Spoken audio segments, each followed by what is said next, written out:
Good afternoon. I'd like to welcome you to the TC-26 seminar, Addressing Water Management on the Onset of El Niño and Climate Change in the Asian Region. We're being hosted today by the Philippines Institute of Civil Engineers. Thank you very much, PICE, for hosting us today. And I'd like to welcome our speakers, and particularly Engineer Robin Salenga, who is organizing our session today, and also a TC-26 member. I wanted to mention that this will be recorded and put it on the Assoc website for future reference, so please feel free to watch again if you're not online personally, and to let others know about us. So thank you very much, and thank you for participating today. We'll have a question and answer session after our four speakers, and I'd like to introduce Engineer Robin Salenga. Thank you.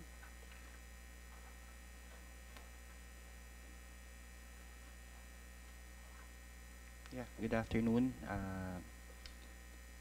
We have four speakers, resource person who are going to discuss more on water, mainly because we are the TC-26. Okay, so we have two online speakers, Dr. Suraj and Dr. Yadav, and two will be presenting here live. The first speaker, Dr. Suraj Lamichhane, is an associate professor of Institute of Engineer, Tribhuvan University, Nepal. Is dedicated academic with expertise in river hydrology, climate change, and water-induced disaster, overseeing numerous PhD, MScs, and undergraduate students in various research projects. He has made substantial contribution to both national and international river basin and disaster initiative, earning recognition for excellence in teaching and research. Dr. Suraj has become an integral part of the engineering community. His researches are focusing in sustainable water management, which led to the innovative approaches that significantly contribute to the understanding and addressing challenges related to water scarcity, water resources management, and impact of climate change. Let's give a round of applause to Dr. Suraj, who will going to present online. Dr. Suraj, you may start your presentation. Thank you.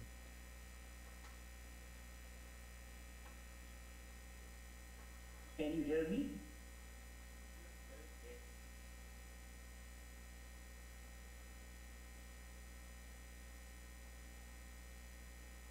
Can you hear me?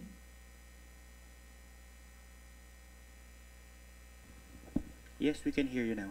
You may start your presentation. Thank you. Yeah, I start my presentation. My presentation is integrated impact of climate change and land use on surface and subsurface hydrology in urbanized river basin, basically in the Himalaya region. In this presentation, I saw one picture, one map, which is the basin area of my presentation, and the background picture is the urbanization pattern of the urbanized area. Basically, it represents this map. So urbanization is the shifting of rural population towards the urban for economic prosperity or the lavish life. And so various of study indicate that in 2030, 13 mega city to increase in the 41 mega cities in there, which occupy 2% of land, as well as the 59% of global populations and 75% of global resources. And another projection in 2050, the resources will increase extremely, 30% in the water as well as in the 60% in the food demands. So another study is also indicate the projection of the resources, projections of the resources demand in the future. And in the context of my study and my area, the Kathmandu Valley is the capital city of Nepal, and it's a more urbanized area of Nepal, and it is also a headwater of Bagmati River, which we have to discuss in here. Basically, okay. basically, the urbanization pattern of this area is observed through increase in the population density, change in land cover changes, and the increase in the urban facilities in there. So, from the historical information, it is clearly indicate that the peri-urban area of the Kathmandu Valley are expected to increase as a faster, and it's create a new concrete jungle in there. So the urbanization process is translating the land surface to a permeable to impermeable. It means that it creates the more runoff and it decreases the recharge potentially in the basin. So it creates ultimately changing the regional hydrological characteristics of the basin. So in the context of climate change, I have to integrate in the two components, basically in the land use urbanizing pattern through a land use change and another climatic characteristics change through a climate change. The climate change has an integrated impact in the river basin hydrology. And in the context of Asian region, IPCC 2007, it's clearly indicate that the increase in the temperature pattern as well as the precipitation pattern is projected in the future. So, but we are staying in the Himalayan region or Hindu Kush regions. The increment of temperature as well as the precipitations is rapidly than the Asian region. So we are staying in our study area is also in the more vulnerable area in the context of the climate change. So in this context, the impact of climate change and land use land cover change are realistic scenario for the future evaluation of surface and subsurface water availability, because those increasing parameters, either urbanization or the climate change, both are influencing in the hydrological characteristics of the basin. So another context in the groundwater surface and subsurface case. In the subsurface case, the groundwater is overstressed due to change in the climate, due to change in the urbanization pattern or urbanizing population growth, over pumping due to increase in the demand of the urbanizations area. So some study indicate that the groundwater pumping is 6 times greater than the recharge rate, and it's declining the groundwater table by approximately 2.5 meter per year. So it's in some locations. So its drawdowns is quite high compared to the other area. So in this context, the urbanization process, the land use change impact, and the increase in the population density, increase in the water demand. So those parameters are integrated effect in the basin hydrology and surface hydrology as well as the surface hydrology, and it's going to rapidly, and in that conditions the management of land, water and energy resources will be more challenges in the near future. This is my study area, which is the capital city of Nepal. And I just saw the 2 graphs in here. And the first graphs indicate that the historical precipitation patterns are going to be a decreasing order in their area. But the climate change characteristics shows that the pattern will be increased in the future. So in the other context, in the context of the river discharge, it decrease due to a decrease in the precipitation characteristics, and then the flow of the river is also decreasing order. So in my study is basically focused in the 7 parameters, which is basically one is the generate the projected land use map by using a clue model, and then projected map we can quantify how much recharge dynamics will be changed due to a changing land use dynamics.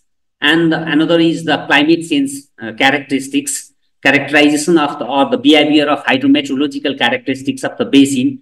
And the other is the impacts in the climate change in the surface hydrology of the river basins, as well as the impact of land use land cover change in the river flow hydraulics. And I also incorporate in the some sort of part of the groundwater dynamics due to a change in the recharge dynamics, as well as increasing population density and the demand of the study area. So I focus in these components. So in the first component, I basically analyze the land use map of the basin. It's a nearby 1920 2019 20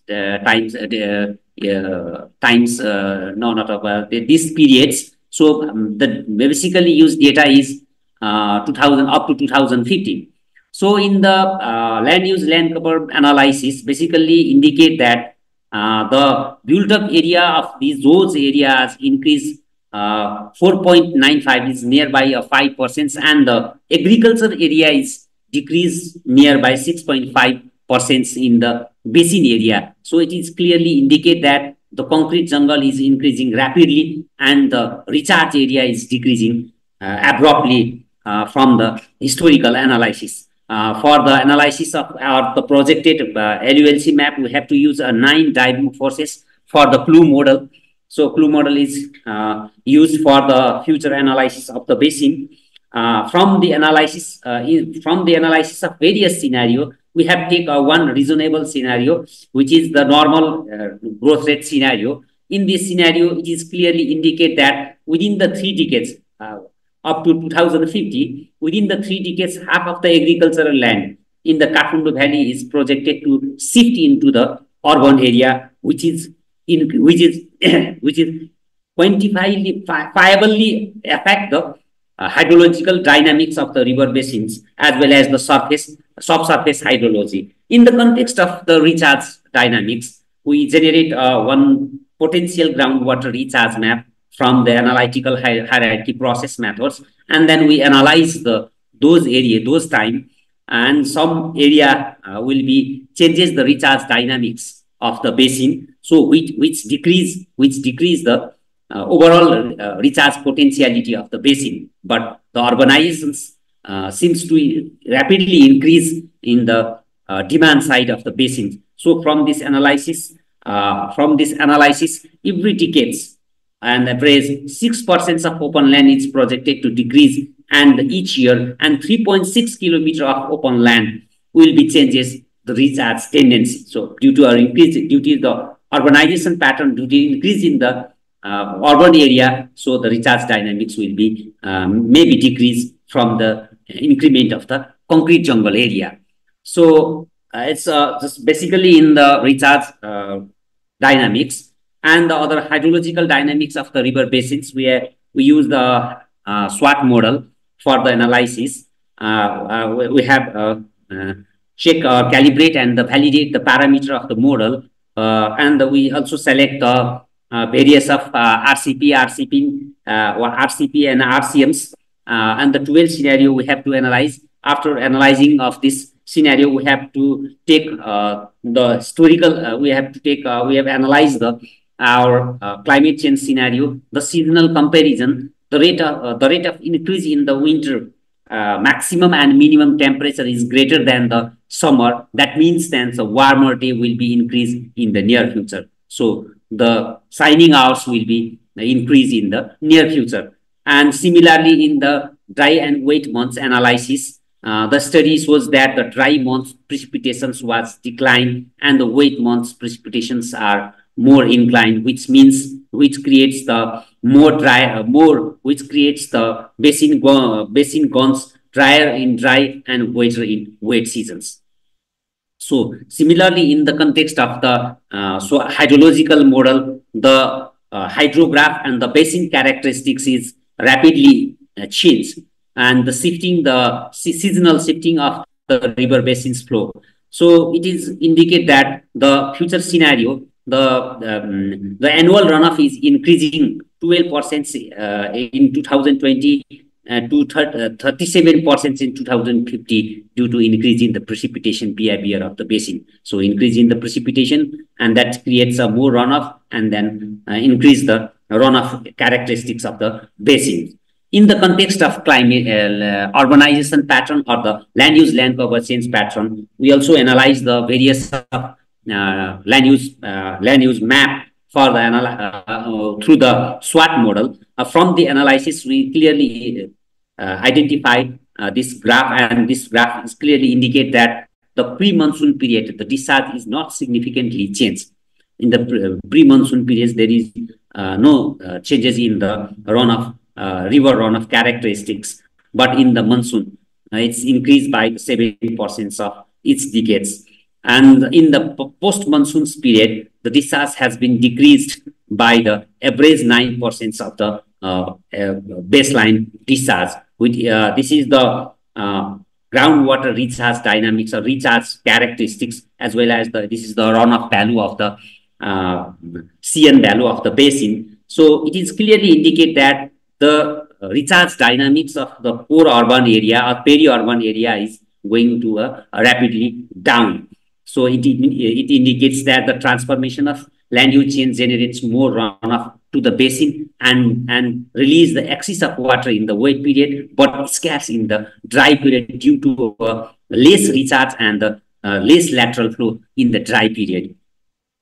So in the context of climate change, it's the integrated context of the climate change as well as the urbanization pattern, we have to take both scenario in both RCP. And this scenario clearly indicate that the groundwater contribution to the river discharge in the RCP 4.5 and the 8.5 scenario are projected to decline 40% and to 68% respectively in the end of the 3 decades in the both scenario.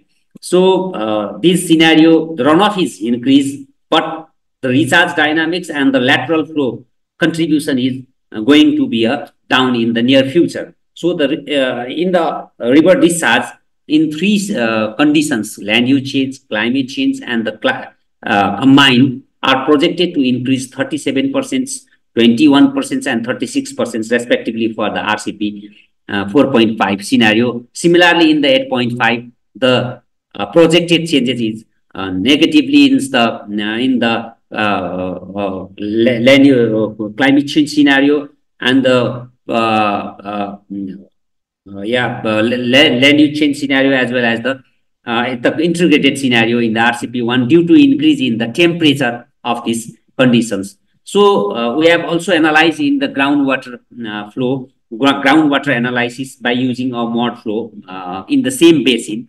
We have a little bit data of groundwater or observations well. So from our observed data, we have calibrated the mod flow hydro groundwater model, and from this model we have to analyze the recharge factor in for the analysis of the mod flow. We have to take in recharge dynamics in the dry season is 91% because we have our hydrology is basically nearby 75% of precipitations occurs in the monsoon period, and the rest of the 25 is occurs in the other.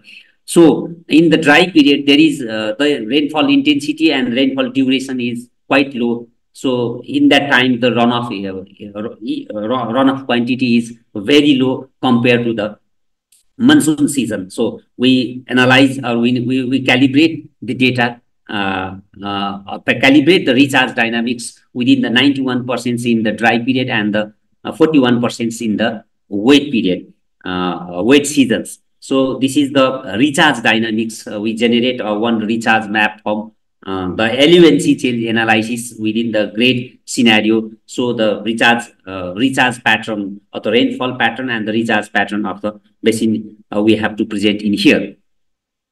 And in the context of the pumping pattern or in the context of the pumping as well as the land use change, pumping means the increase in the demand due to urbanizations, and another is the change in the land use land cover pattern due to the urbanizations. So in this 2 scenario, we have to, due to one scenario is only pumping, but the land use is not changes.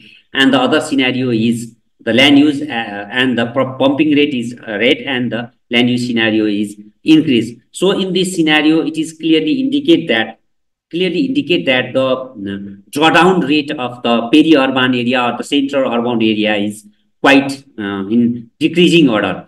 So the observations well, which is located in the central and northern part, have a significant change due to a high pumping rate, high potential recharge, and the good transmittivity characteristics of the basin. The drawdown rate is expanding into a core urban area. So from in the various observations well, which we have to test it in the tested the data from observed as well as the simulated drawdowns value. So it is clearly indicate that in the future, change in the future through the change to the urbanizations, the drawdowns is increased by 1 meter up to 2050 in the dry seasons as well as in the wet seasons. The drawdown is nearby 3.5 meters up to 2050, and the results highlighted that the high drawdown locations are mostly in the peri-urban and the poor urban area where the recharge dynamics is in decreasing in that area.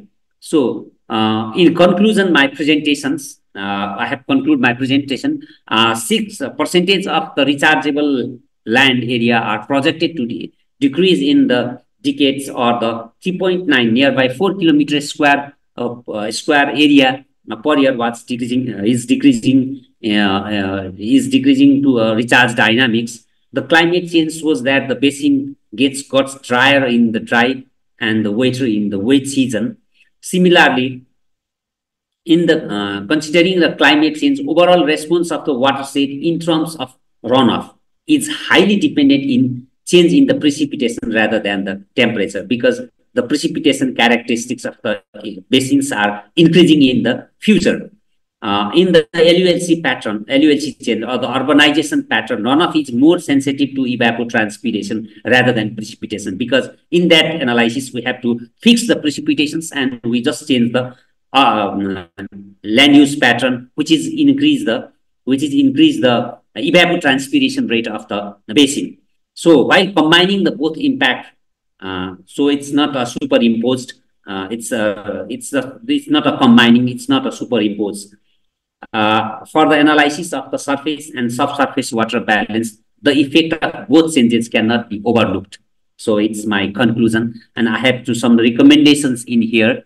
The fragmented of land parcels in more critical. So the government needs to develop a strategy to regulate urbanization pattern of everywhere, and the sustainable use of the water resource. Identify the possible recharge techniques in those urban area for the recharge of shallow and deep aquifer system in those area. The finding of this research can be further extended to modify to accomplish the ultimate goal of the sustainable development of the surface and subsurface water. If you have any inquiry or you have any details, can you see these publications regards these presentations? I also give such informations in maybe hard copy of your seminar. So you have to, if you want to further informations, and then please contact me, or you have to read in this sort type of articles. Thank you. Thank you so much.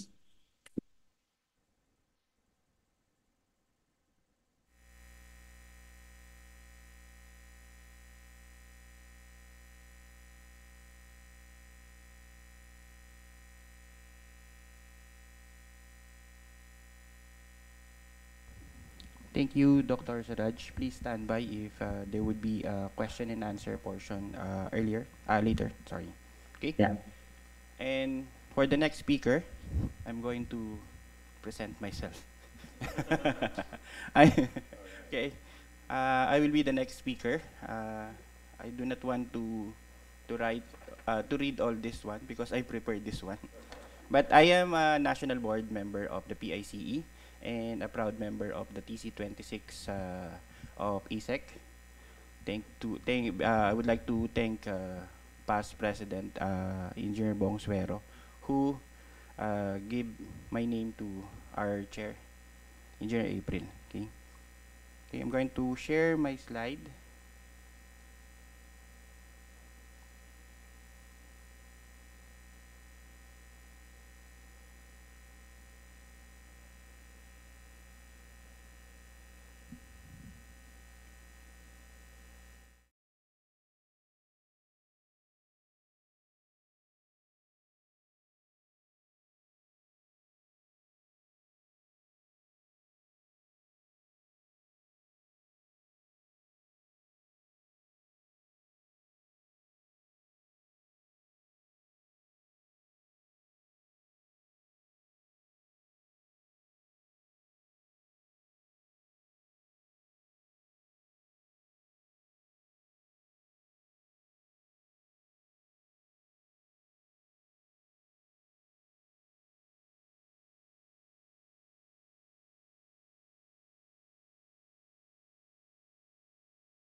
say as the outline, it will going to be short and simple, because this study or this presentation is merely based on the experience we've experienced and we are experiencing right now. Okay, there will be an introduction, a background, current conditions, action, and path forward. Okay, see, as an introduction on this one, this is my favorite caricature. In most, I think 90% of my presentation, it's always there, because it only depicts the supply and demand of the water. Okay, previously, say way back, say 20, 30 years, there is an abundant supply of water. Okay, same thing, the supply, the population that needs the water is a little bit lower. But right now, with the population increasing, with the less number of water sources, the supply or the potable supply of water, safe water, is depreciating. Okay, that's why in the study of the United Nations, there is, as part of the United Nations Sustainable Goal number 6, which was the main focus of discussion in the ECM in Taiwan. It focuses on the water scarcity. Okay, so same thing why I presented this one and why I have a project similar to that one is mainly because of the water scarcity. Okay, as a background, that logo is the National Water Regulatory Board. That is the government agency responsible for all water resources in the Philippines. Okay, it was created under the presidential decree in 1974. That's much older than me.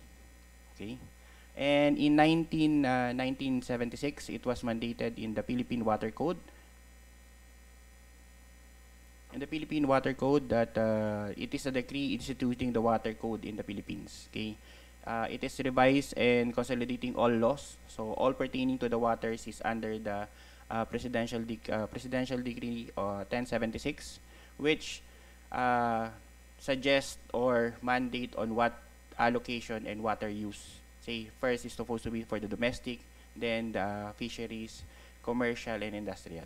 Okay, and it was also under the presidential decree of presidential decree 1206. It was assigned the residual function of the Board of Water Works to the defunct Public Service Commission, to NWRB. So the NWRB increased its function, and same thing under the 1987 Executive Order 124A. It converted from the National Water Regulatory Council to National Water Resources Board. Okay, and it was transferred from the BRS, or the Bureau of Standards and Research, to the DPWH. So it's under the DPWH under the EO 124A. However, under the EO 123 in 2002, it was reconstituted already. The board was reprogrammed, and it was under the Department of Environment and Natural Resources, and the regulatory functions of the local water utilities was also transferred to NWRB. Okay, so this as a background also, why are we doing this? I'm doing this presentation is because based on the resolution 001 0904, which is issued in September 2004, it is noted there that all the deep wells in the National Capital Region, specifically Metro Manila area, should be decommissioned. Okay, the main cause is the groundwater extraction is strictly prohibited throughout the Metro Manila and certain parts of Bulacan and Cavite, where the extraction in the area are regulated already by NWRB. Okay, so therefore, the main issue on this one is the subsidence of the water table, and at the same time, there is already a water concession in Metro Manila, which is MANILA'S and Manila Water, which regulates, which mandates to produce potable water. Okay, based on the water source. If you happen to join last night's presentation of one of our colleagues, it came from Angat, and it will be further discussed by the next speaker, who is I'm going to introduce later. You will know, the most of the Filipinos know him very well because he's always on the television. Okay. So, but same thing, the Angat water level continues to drop on the onset of the El Nino. However, the President of the Philippines already noted that there's a water crisis. Therefore, the Water Management Office needs to be created. Okay. Same thing. It affects the supply of water in Metro Manila, specifically for our concession area, the MANILA'S. The daily water interruption increases from none to a maximum of 70 to 80%, okay, of our concession area. And from our supply of say at 80% reliability, it drops down to as much as 50% because of the loss of water.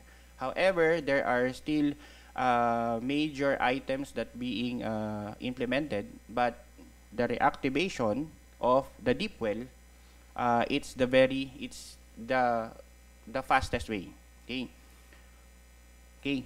However, that actually, as you can see earlier, 2004, MWRB issued a memorandum or the moratorium stating that there should be all the deep wells should be closed or decommissioned. But on the onset of that water crisis that happened in 2019, which occurs in the major cities in Metro Manila, they allowed to use the deep well again.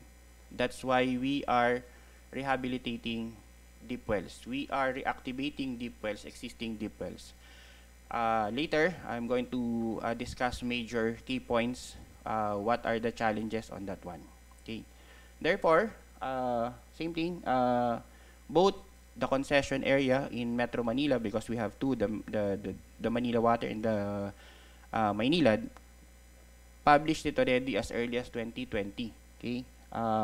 They continue to utilize their existing deep wells to augment the supply. Same thing, MANILA'S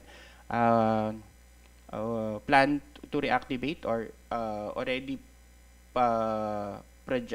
implemented the reactivation in 2023, starting in 2022 up to 2023. Okay, so in MANILA'S alone, we were governed. Though there is a mandate from the NWRB to stop the reactivation, but we have an order to follow to provide water utilizing the deep wells. Okay. What are the challenges that we encountered to find the solution on those problems in the water scarcity? First, water scarcity in terms of the supply. So why are we utilizing the deep well? Because we need to augment the water supply. We have plants that are functioning well, but the main focus of the deep wells are geographical.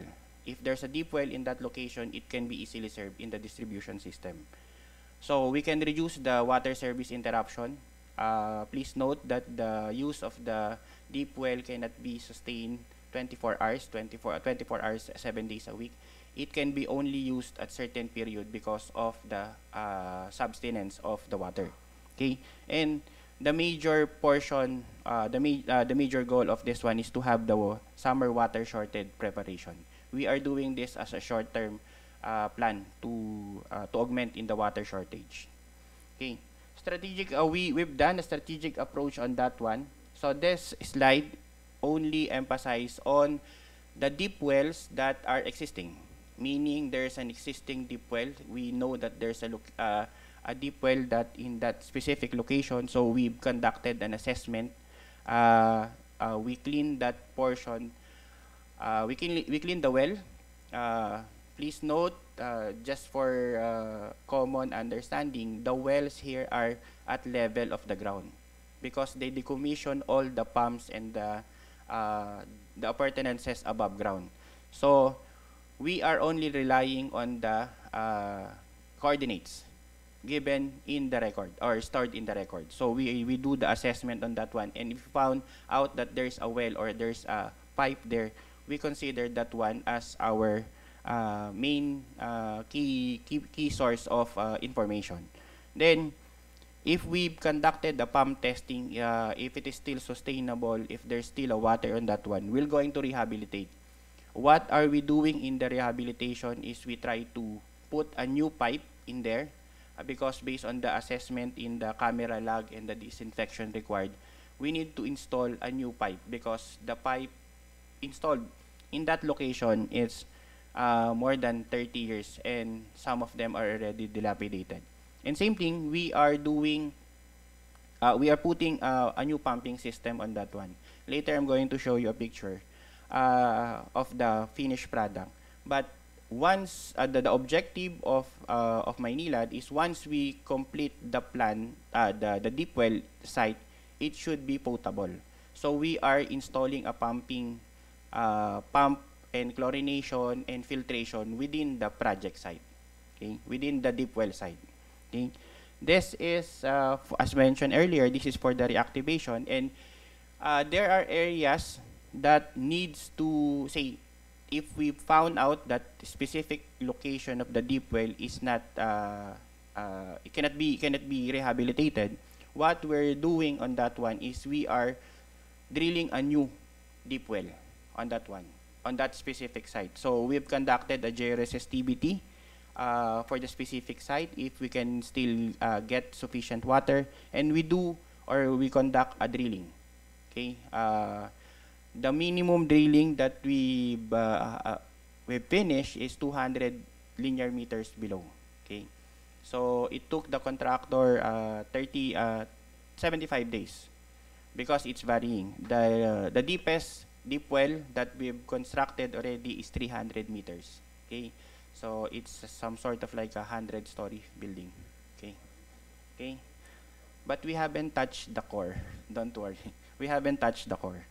And then we've still put a filtration and system on that one so that it can be connected to the nearest distribution. Okay. Okay.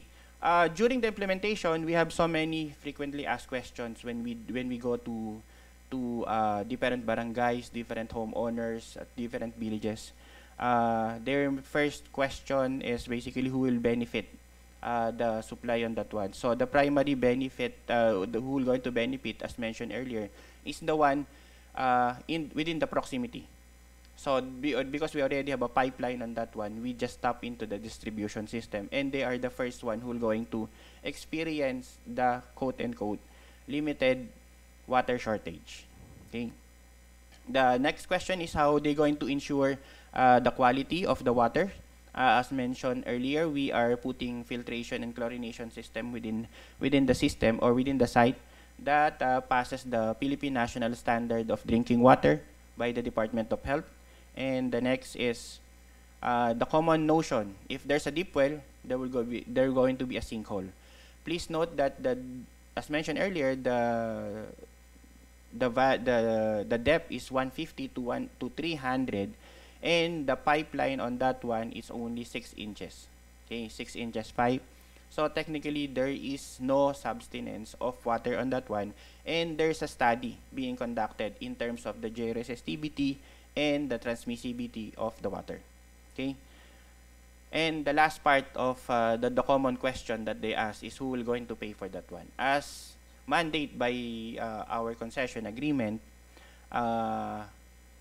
we are to provide a potable water supply to our customers. So all the projects associated in building and providing potable water should be done by the concession. So there is no cost on that one. So normally, once we've told them, the homeowners or the organization within that vicinity that there is no cost, they just give a thumbs up on that one because basically it's a little bit costly in terms of building a deep well. Okay. So what we've encountered in that in the implementation is the cost related.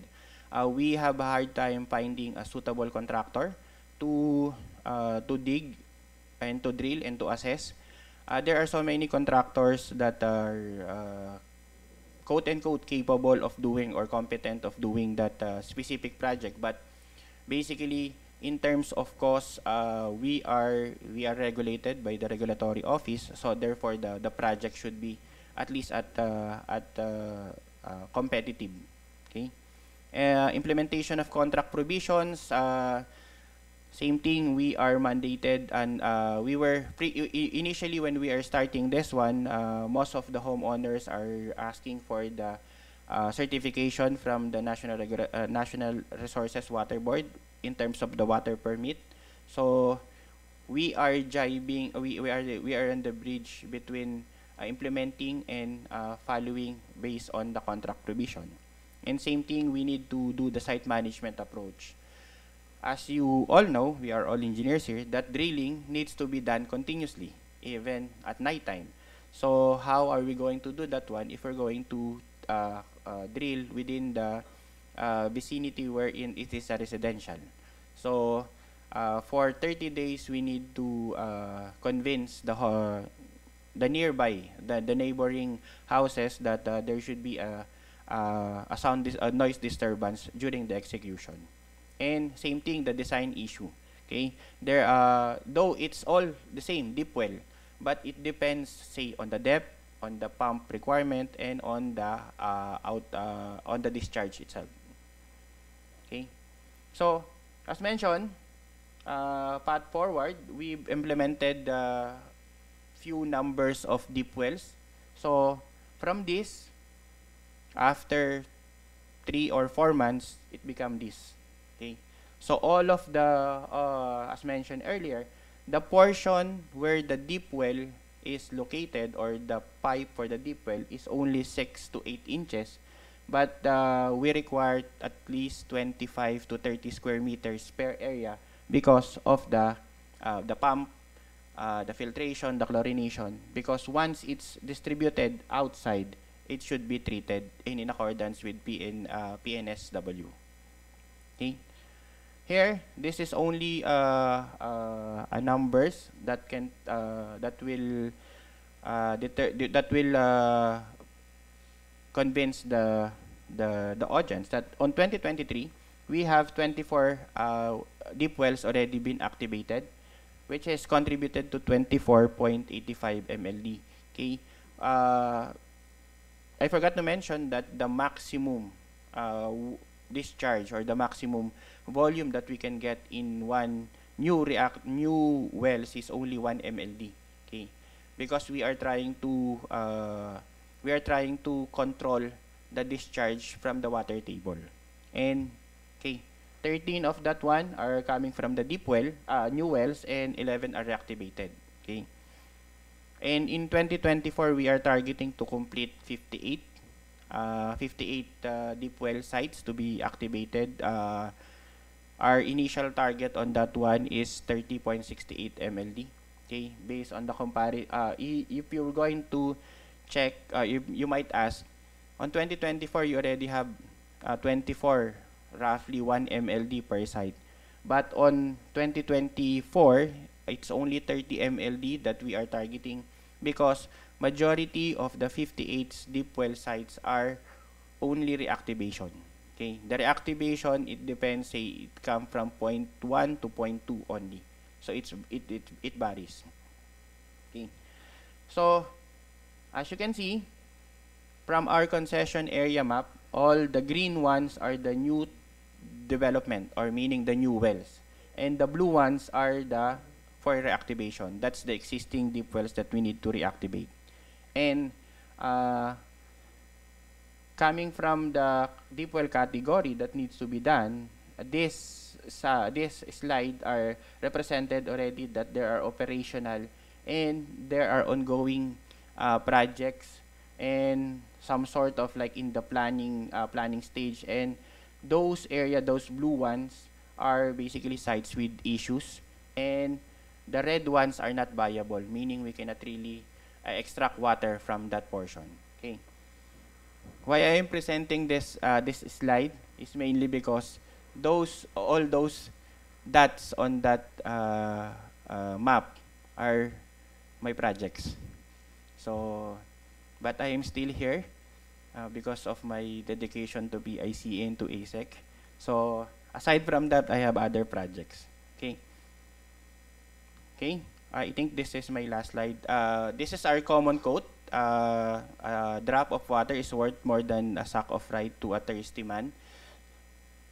Don't worry. The one on the picture is the result of the pump test that we've conducted yesterday. That is one of the deep wells that were supposed to be target at 0.55 MLD, but based on the pump test that we've conducted is 2.55. So the drawing of water on that area, it's much larger compared to our target. Okay. Again, I am a member of the PICE National Board of 2024. I am proud to be that one. That picture is taken during our picture taking and oath taking, because we've conducted so many pictures. That's why you have earlier a picture taking with our immediate past president, because that's how she is. She is very keen on picture. Okay. Okay. So again, this is Engineer Robinson Salenga. I am a civil engineer. Those are my credentials, and I am proud to be a TC-26 Water Sustainability Group of ASEC. Thank you.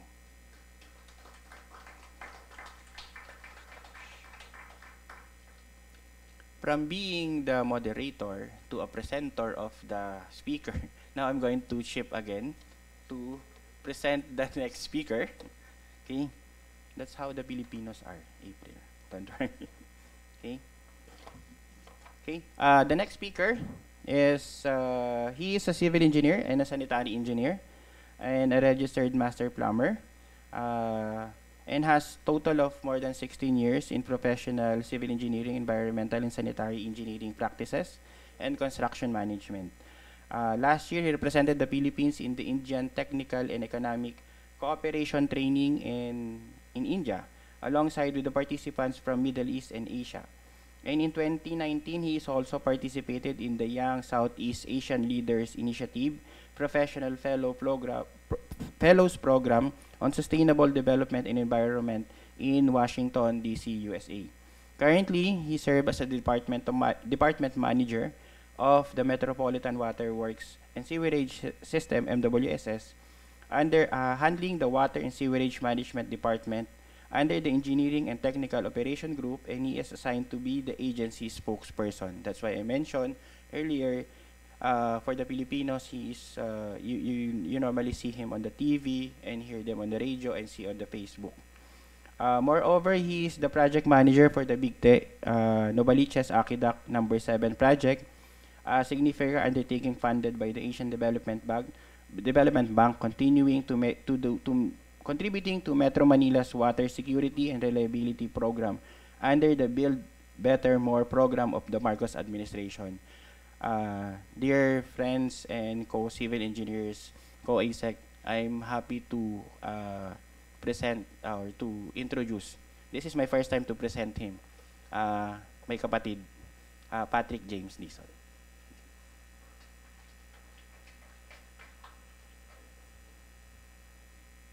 Thank you, Sir Robin. Magandang hapon. That's good afternoon in Tagalog. So, Sir Robin is my previous colleague in MANILA'S. So, but I'm now with the government. So, actually, can you show my slide, please? So, I'll be presenting some of the presentation that was presented already. But I'll be presenting the holistic measures that we are conducting here in Metro Manila to address to mitigate the impact of the El Niño.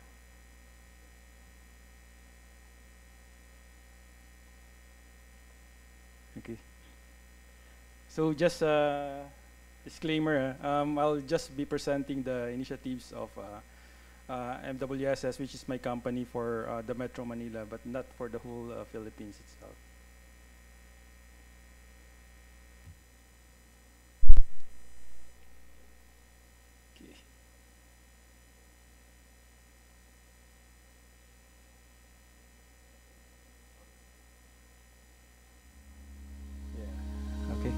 That's it.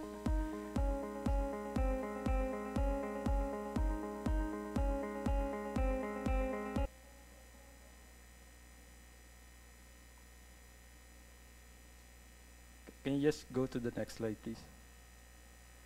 So my presentation will be outlined into 3 items. So I'll be presenting to you. I just want to introduce to you the MWSS, which my companies. And the second one is the El Niño situation right now here in the Philippines, because we're experiencing right now the El Niño actually, and we're preparing it since last year. And the third one is the long-term measures that we are conducting, and also the short-term mitigating measures.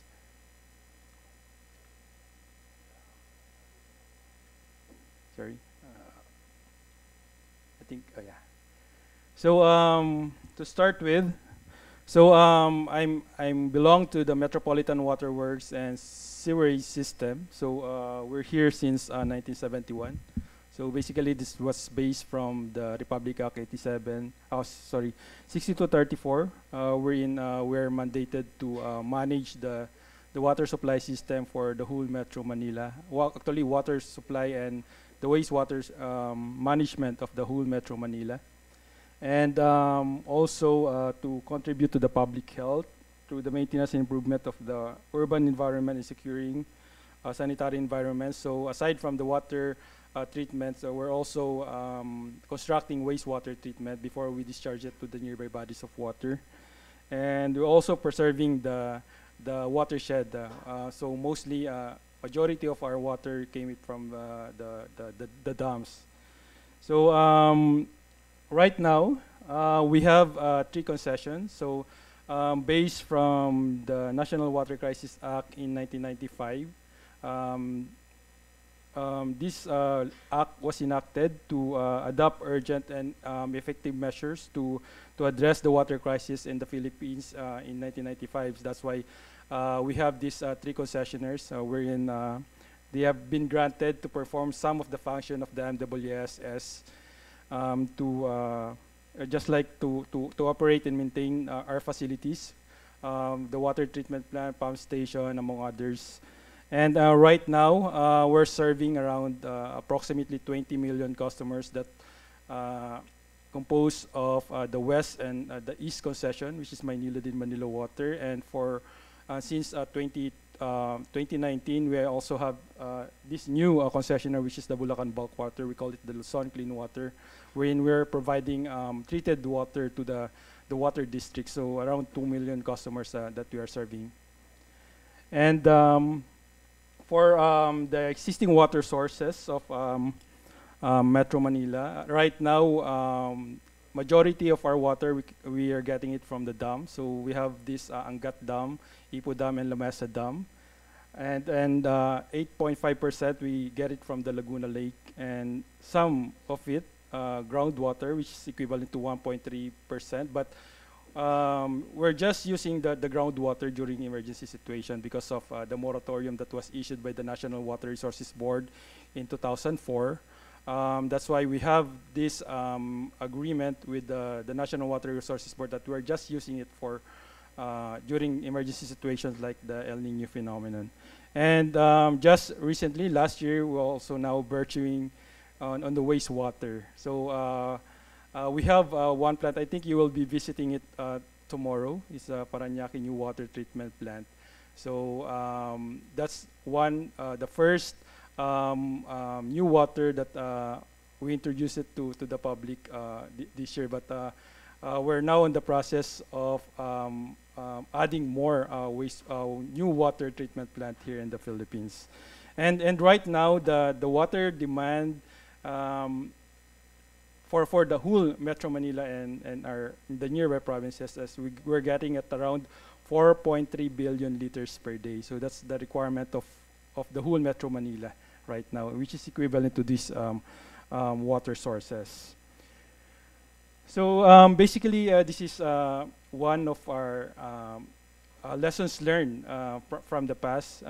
We experienced a water shortage in 2019. So this is what happened. Our reservoirs are drying.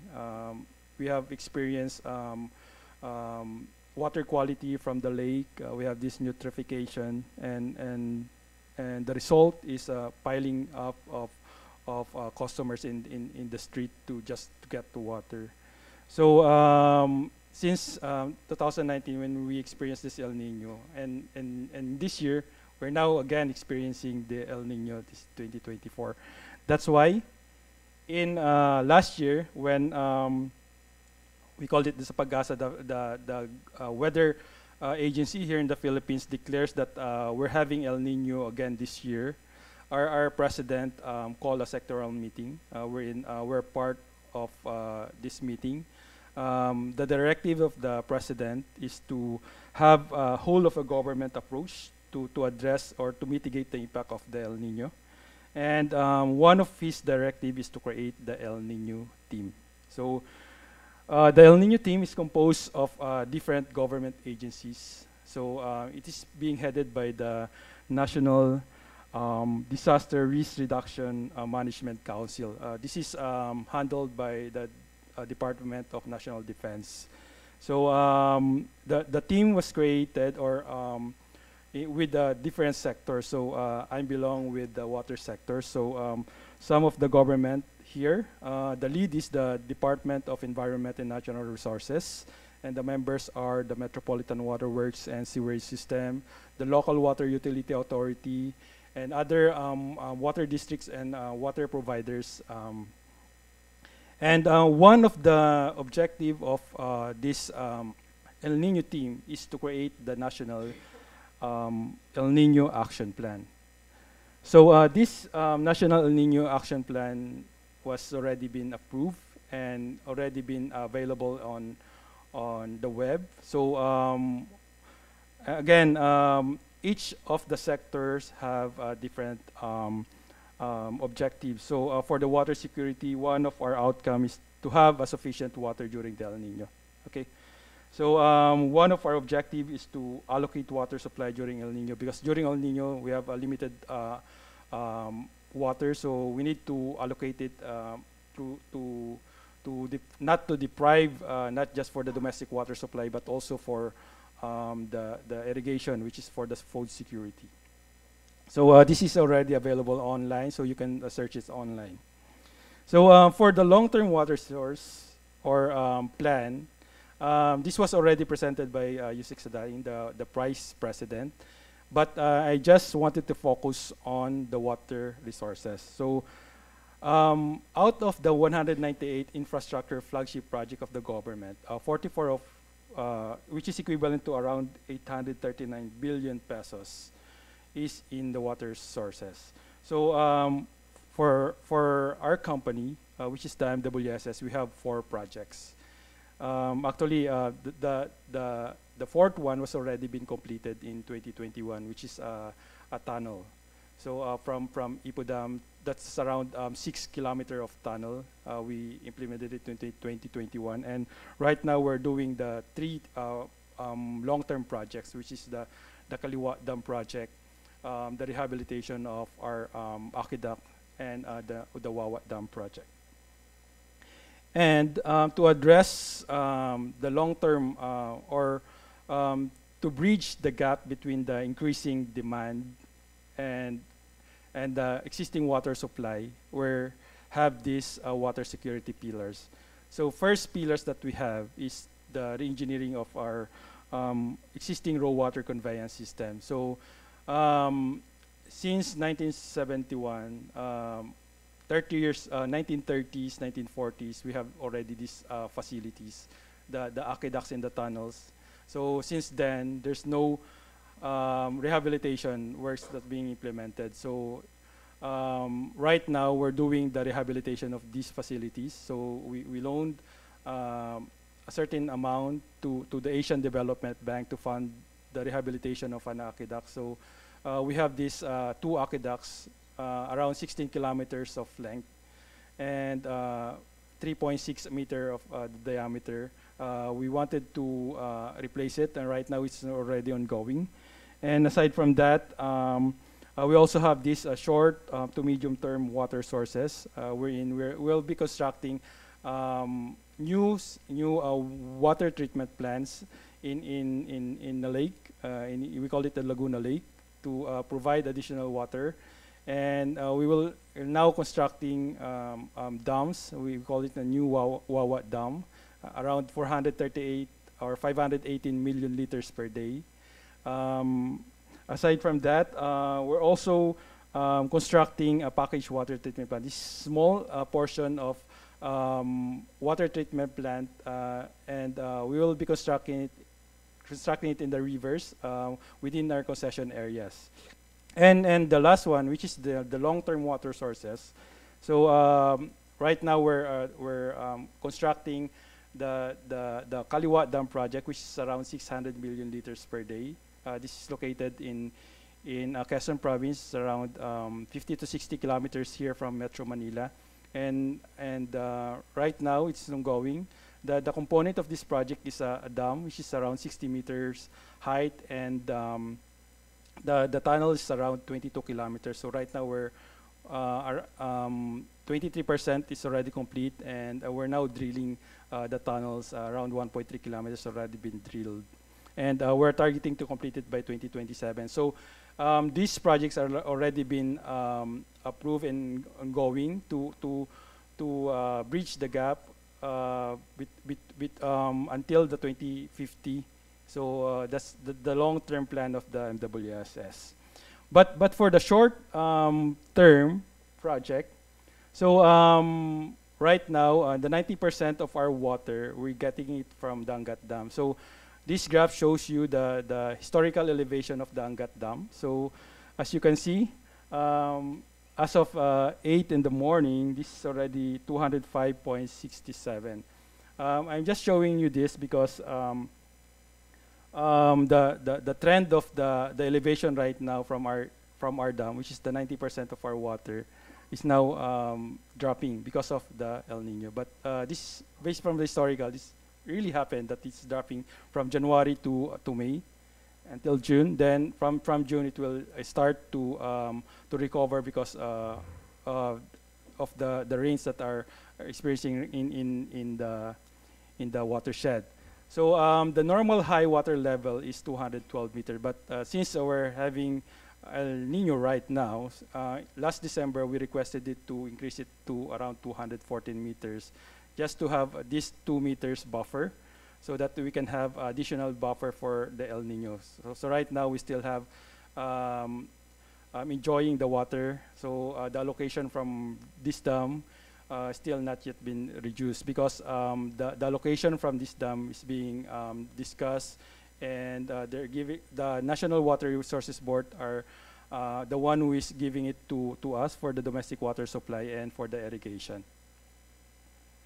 And for the immediate solutions that we're conducting right now is, first is to open those cross-border points. So as I mentioned a while ago, we have 2 concessions. So basically, since the privatization of our operation and maintenance, it's just a whole system. Since we have this concessionaires, so we divided the concession area into west and east. So we closed those areas in between them since 1997. But right now, we're rehabilitating those control points just in case on this part, on Manila Water part, which is the east concession of MWSS. If just in case they need water, the other concessionaire can share it to the other concession, and vice versa. And that's the agreement between the MWSS and our concessionaire. And the second one, this Marikina packaged water treatment plant is now operational. So this is some small water treatment plant that we constructed in a river, so that we can use it just in case the allocation from our main dam was reduced, so we can add this a packaged water treatment plant. And right now, additional water treatment plant has been constructed in Laguna Lake. So this is the 4th water treatment plant that we have right now in Laguna Lake. That's around 50 million liters per day, and we're targeting it to operate this month, and hopefully it can be inaugurated by the President this quarter. And we also have a water treatment plant somewhere in Rizal. We call it Takalawis Water Treatment Plant. This is around 80 million liters per day. and right now it's now operational at around 20 million liters per day. And the last one is the deep well. So for the other side of the concession, the capacity of the water, the deep well is now 100 million liters per day. So we can only use this deep wells during the emergency situation, but not in a daily basis. And for the other side of the concession, which is our MANILA'S water. So right now we also have this packaged water treatment plant somewhere in Cavite, just nearby province here in Metro Manila, somewhere in south. It's around 16 million liters per day also. And the Parañaque new water treatment plant, as I mentioned a while ago, with this wastewater to drinking water facilities that we have. And also the deep well that was presented a while ago. And also we also have extensive efforts on the the recovery of the losses, or what we call this the non-revenue water. So right now around 27% is the losses for the whole Metro Manila. And also right now we have been talking to our concessionaires to ready on deploying static water tanks and water tankers, just in case we experience a water shortage again. This already been ready to deploy to some of the vital facilities like hospital and treatment facilities.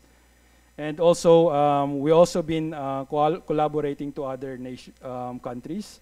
So we have signed a memorandum of understanding with the Public Utility Board in Singapore, and also we have signed MOU to the K-Water, Korean Water, to share to us the technologies that they have or that they are been using in their countries. If ever it's applicable to the Philippines, we can also use it. So one of the projects that we have with the PUB Singapore, they conducted this plant audit in one of our water treatment plants, the treating water from the Laguna Lake, because we're using the membrane filtration from this plant. And we're having problem during El Niño most of the time. So they conducted this audit to further improve this facility. And the last one is the public awareness initiative. So we are doing a continuous public information campaign for the water conservation. So we're doing IEC campaign from different barangays, from the grassroots. We're teaching them how to conserve water, because that's what we need right now. Okay. And for my last slide, so I want to end my presentation with a quote. So this is timely as of the moment. So a drop saved is a life shared. Okay, thank you.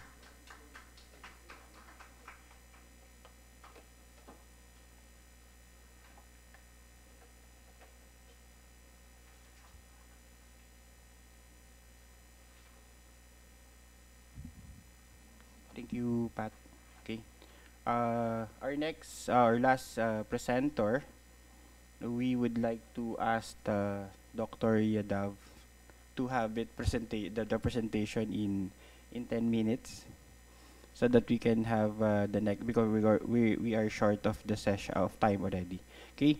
As introduction, Dr. Yadav is currently the director of the Amenity School of Engineering and Technology, and professor and head of Civil Environmental Engineering Department of Amenity University, Himalaya in India. He is also a member of the Board of Management Academic Council and the chairman of Student Scholarship Committee of the Amenity University of Himalaya. His major accomplishment includes he is an opportunity member of the organizing committee of the Washington Accord Summit in 2012 and 2014, organized by NBA MHRD India, and he is ex officio editor of IEI Springboard Journals during the 2020. Okay, may I present the last speaker for TC-26 seminar, Dr. Yadav. sir.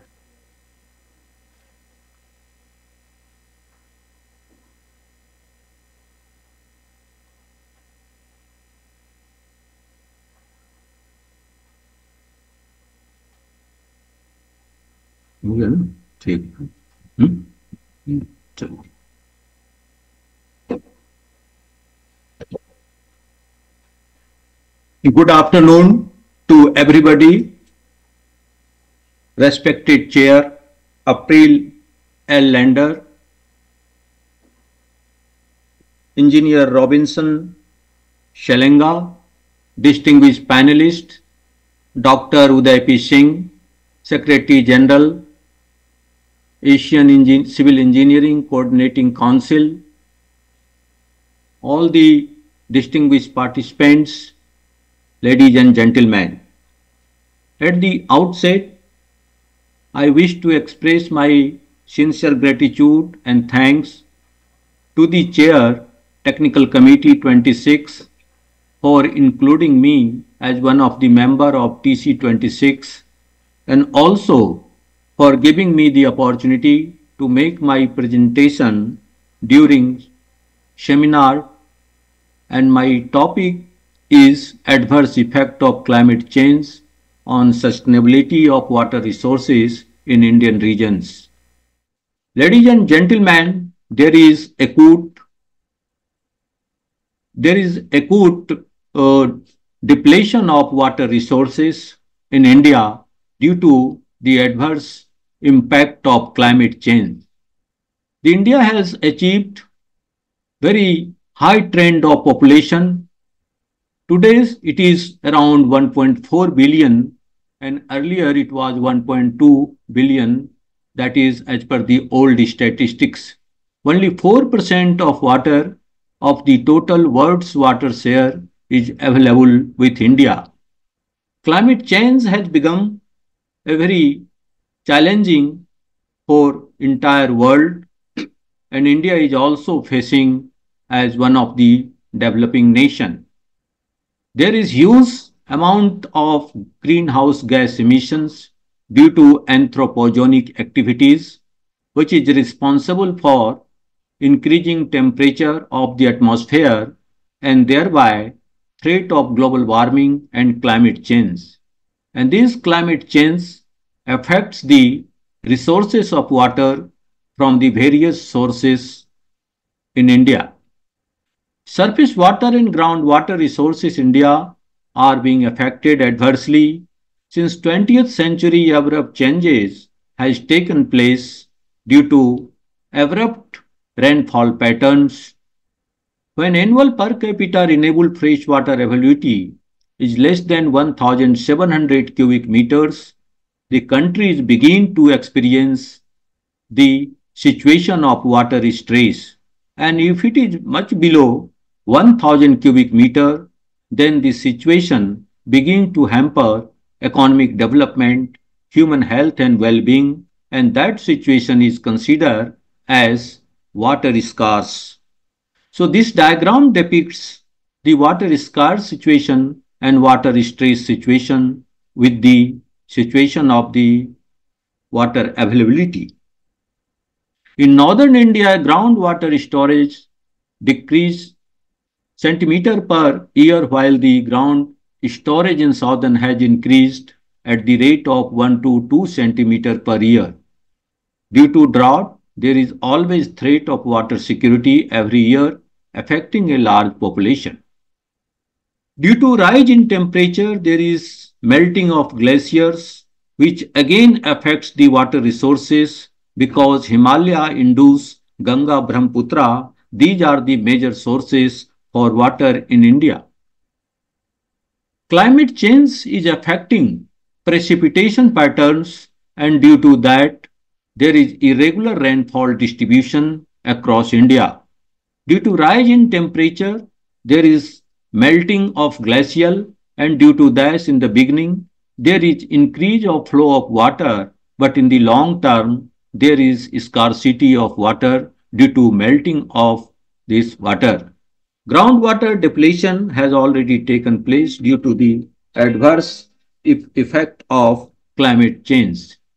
This is again a hydrological picture, and this gives information about the physical phenomena which are occurring in the atmosphere or in the nature due to some sort of activities, like ocean is having water. Where there is rise in temperature, this water gets evaporated, and after a certain height at the top, it gets condensation, and it also passes through the advection process, which is nothing but the flow of heat through water. Similarly, sublimation and other physical phenomena takes place, and these all responsible for the scarcity of water resources. Let us have a glance at the global water distribution. The saline water is about 97.4%, whereas fresh water very little, 2.6%.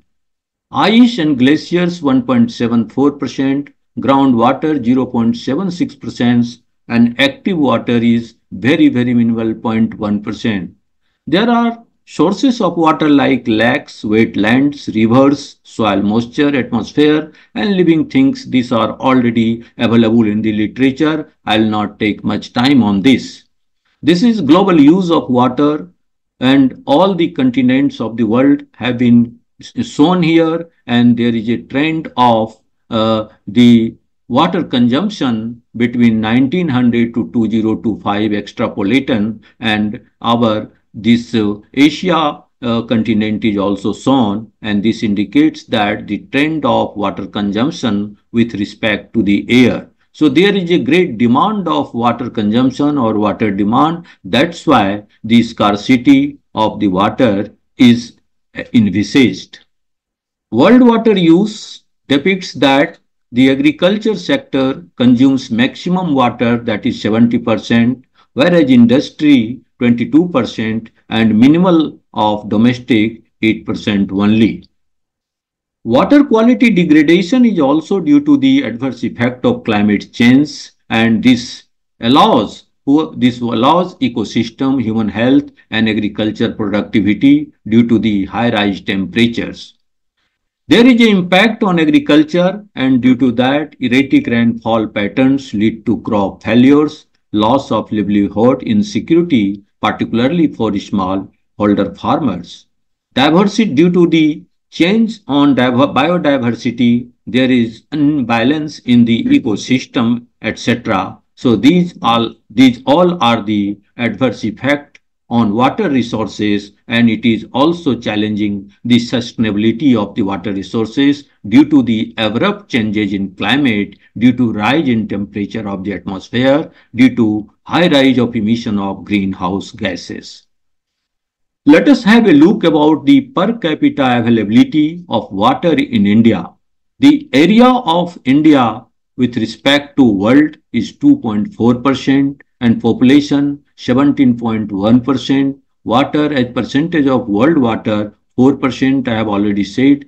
Rank in per capita availability 132, etc. So these are the available in the literature. So you can have a glance of this data, and accordingly we can think that how concerned we are about the resources of water, about the availability of water for various activities with water. The Indian situation also shows that the groundwater which is getting depleted, surface water is being polluted due to contamination of various types of solids, liquids, chemicals, and rainfall. Sometimes it is being wasted. Population is always in increasing trend.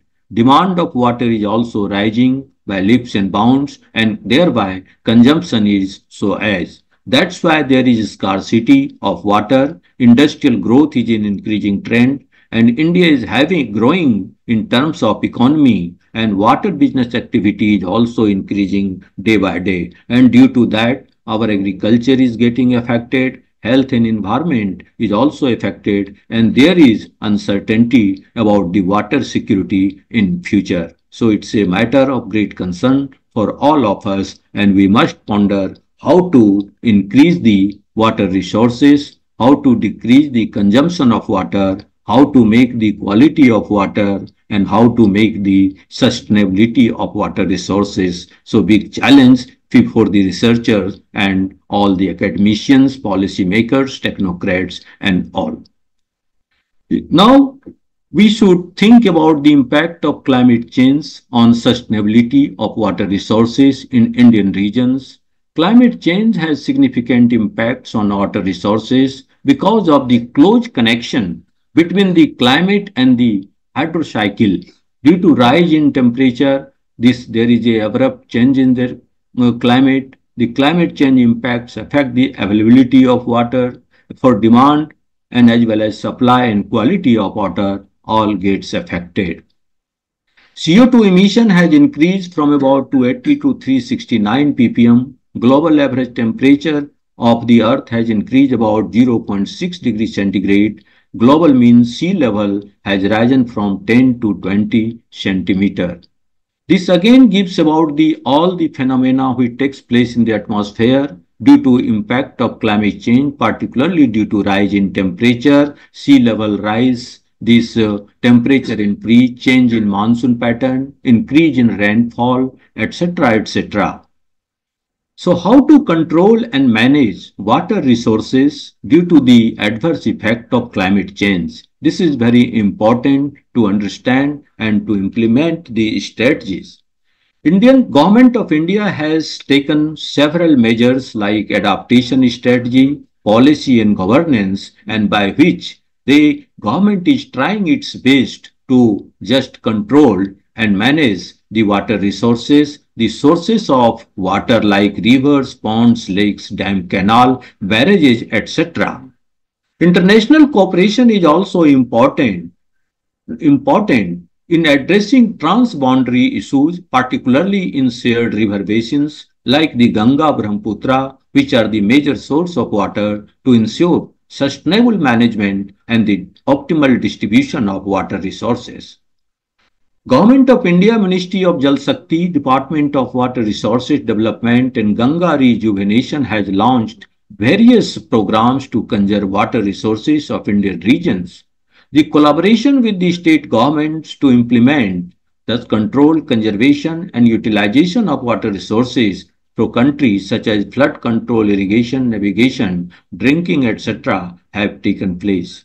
The National Water Mission has been launched. Under this purpose is that to ensure integrated resource management, helping to conserve water, minimize the use of water for more equitable distribution both across and within the state.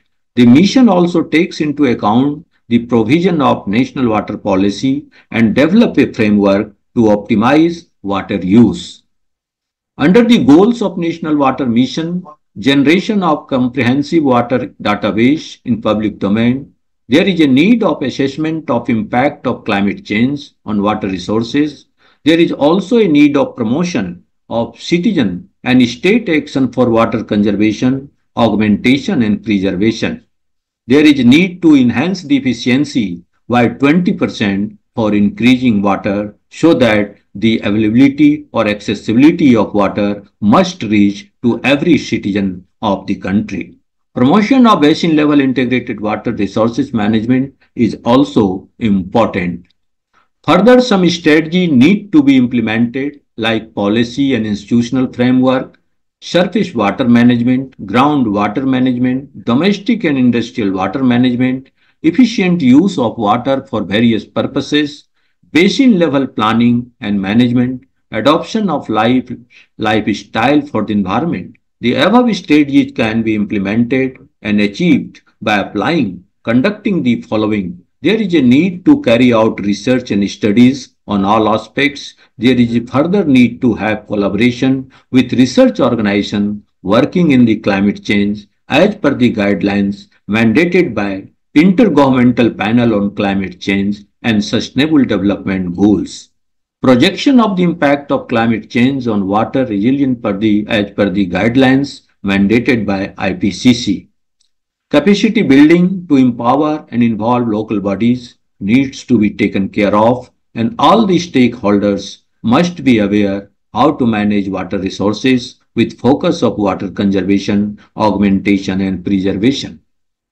In India, Namami Gange program is also one of the important program which takes care of that maintain minimum ecological flows in Ganga with the aim of ensuring water quality and environment sustainable development.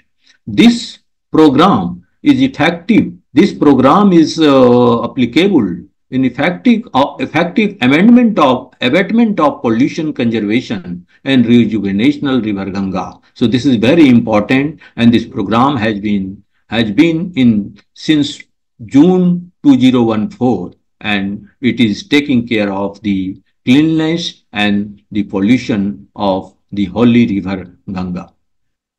I wish to conclude in the way that there is a need of a comprehensive evaluation of possibility change impact on the water resources of Indian rivers, the national and state action plans on climate change undertaken by the country. The resources of water like rivers, ponds, lakes, reservoirs, canal, etc. need to be managed and controlled for the utilization of water for various purposes.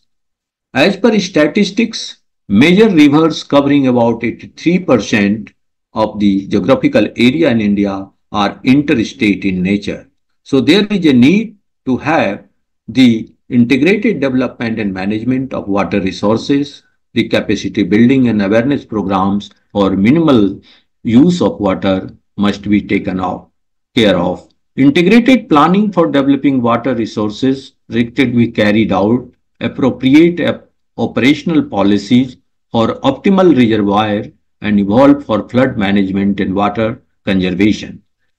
A regular monitoring program needs to be executed to ensure availability of water quality. Without the quality of water, the survival of mankind is not possible. The movement of water pollutants in the water resources must be cared and regulated from time to time, and several measures should be taken to maintain the quality of water for drinking, industrial, irrigation, and medical purposes. Sustainable water quality management strategy must be implemented, and it should be propagated for awareness also. The most important, recycling and reuse of wastewater need to be increased because water is being wasted very significantly. So there must be the tendency by the users to reuse of wastewater so that the scarcity of water resources can be minimized. The concept of virtual water transfer need to be introduced at policy level for food, trade, agriculture, and water management. This is very important. India is committed to reach its non-fossil energy capacity by 500 gigawatt by 2030. So this is one of the major actions to combat the climate impacts. Similarly, India has also been trying its best to reduce the total projected carbon emissions by 1 billion tons by 2030 so that the threat of global warming can be minimized. The COP28 has also mandated India to reduce its greenhouse gases. So in this, all the country is taking care of all these so that the sustainability of water resources can be achieved in India.